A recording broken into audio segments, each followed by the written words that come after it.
Hey YouTube, this is Vema, and today I'm going to talk to you about why you should buy raw or vacant land. I'm a big fan of buying raw land, and the biggest reason behind that is because there's just a lot less competition.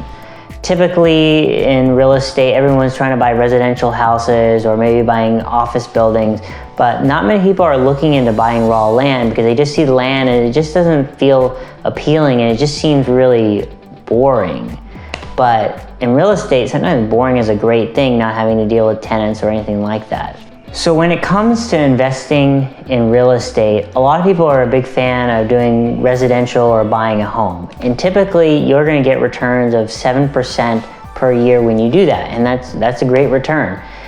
And a big reason why you're getting a 7% return is of two aspects, the house and the land underneath it. And typically the house actually goes down in value because just as the home gets older, there's more maintenance, and so people would rather buy a new home than an old one. So the house value goes down. But the reason why the value of the whole property and the house on it increase in value is because the land underneath it is increasing at a much higher rate that even any depreciation from the home, it's so minimal that most of the value is really in the land itself. And that's the reason why I invest more in raw land, because when I invest in strictly raw land, I'm getting closer to 14% return, almost double what I would get if I just bought a residential property. So you're probably wondering why raw land is increasing in value on a consistent basis. Well, you don't have to be in economics to realize that the demand is increasing every year because the population of the world is growing 1% every year. And the supply of land is always the same, because they're just not making any more of it. So that's why the demand is so high, and that's why the values continue to keep increasing. And that's why raw land is such a good investment, because it's very predictable that it will increase in value if you select the right piece. So another reason why I'm a big fan of raw and vacant land is because of maintenance. It's very little work. You buy it, and a lot of times all you do is just sit on it. And then the carrying costs are generally pretty low in taxes because there's no house on it. And especially if you have ag exemption on it, then you're paying very little in property taxes. I have a property like 20 acres that I pay close to only $100 just because I have an ag exemption on it. So one of the big knocks against buying raw or vacant land is it doesn't make any cash flow. Well, with like residential houses, you can rent it out to tenants and collect money that way. But I disagree. There's several ways that you can make money off your raw land. You can lease out that land to farmers, to hunters, for like campgrounds, to billboard signs, to cell phone towers, to wind farms. There's several different ways that you can make cash flow, and if you get creative, you can really lease out that land doing very minimal work and having someone else really pretty much paying you to maintain your land.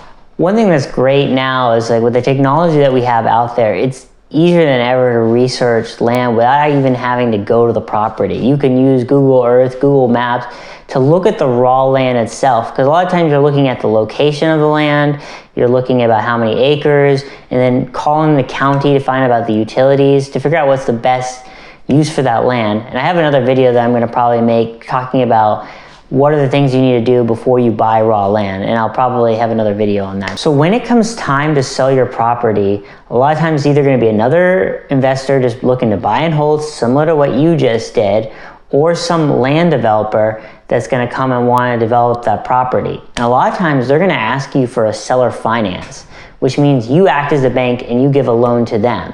And so you might ask for something for like 20% of the money down, and they may pay you monthly payments for maybe the next 5 to 10 years with an interest rate of like 7 or 8% per year. And that's another way for you to make cash flow.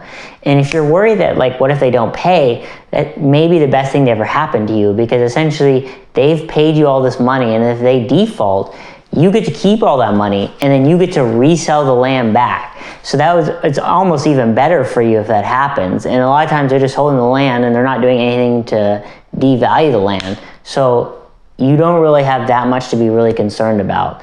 So those are just a few reasons why I'm a big fan of buying raw land, and a big portion of my portfolio is in raw land. And if you think I'm wrong, just comment down below. I'd love to hear your feedback. And if you think I'm right, comment too. And also, please like and subscribe and hit the notification bell, because I'm trying to make as much content around land and real estate in the general Austin and Texas area. So please subscribe to my channel, and I'll talk to you guys soon. Peace out.